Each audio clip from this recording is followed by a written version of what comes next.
سلام دوستانو، په تیرو دوه ویډیوګانو کې ډېر مهم موضوعات مو تاسو ته تشریح کړل. په دې ویډیو کې به د مارکیټینګ یا ډیجیټل مارکیټینګ 4 پړاوونه درښیم چې ډېر مهم دي او تاسو باید دغه عملي شکل کې په اجتماعي شبکو کې مخته یوسئ. لومړی دغه ده چې ډیجیټل مارکیټینګ تنها پوسټ کول یا پوسټر یا ویډیو جوړول نه ده، په دې پرې نه خلاصه کیږي. که چیرې تاسو د جوړوئ دغه 4 نقطې باید په نظر کې ونیسئ.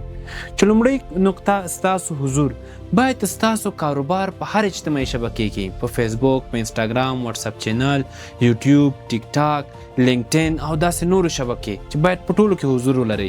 خلک مو هر چیرته وکوئ چې ستاسو کاروبار سرچ کړي او په مهم نقطې ته پام کوئ.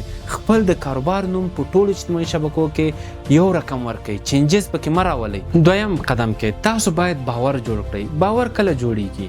ګورئ، زیاتره کاروبارونه په اجتماعي شبکو کې بس ځان ته تبلیغات کوي، ویډیوګانې جوړي، ځان باره کې خبرې کوي، ځان محصولاتو په باره کې، خدماتو په باره کې، چې دا یو غلطه طریقه ده. تاسو باید مارکیټ ته ویلیو یا ارزښت هم ورکړئ. د خپل مشتریانو فیډبیک شیر کړئ. د خپل کاروبار په باره کې یا د جریان د کاروبار په باره کې معلومات ورکړئ تر څو خلک په تاسو باور وکړي. ځکه وخت داسې راغلی خلک له هغه کاروبار یا له هغه تجارت نه خریداري کوي چې پرې باور لري، نه تنها چې ولیدل شي. راځو دریم قدم ته، ریچ، رسیدل.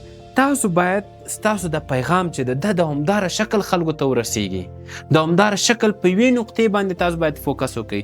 داسې نه یوه ورځ د یو څیز په باره کې محتوا جوړوئ، بله ورځ د بل څیز په باره کې محتوا جوړوئ، یا مو کاروبار 10 څیزو ته لاس اچولی ده. نه، یو پیج مختصر یو څیز لپاره مخته یوسئ. دا 3 څیزونه چې کله وکړل تاسو ځئ گروت، پرمختګ ته، یعنی هغه وخت چې ستاسو مشتریم شروع کیږي او تاسو باندې خلک باور کوي. نو دا 4 څیزونه په نظر کې ونیسئ که واقعي معنا باندې نتیجه غواړئ.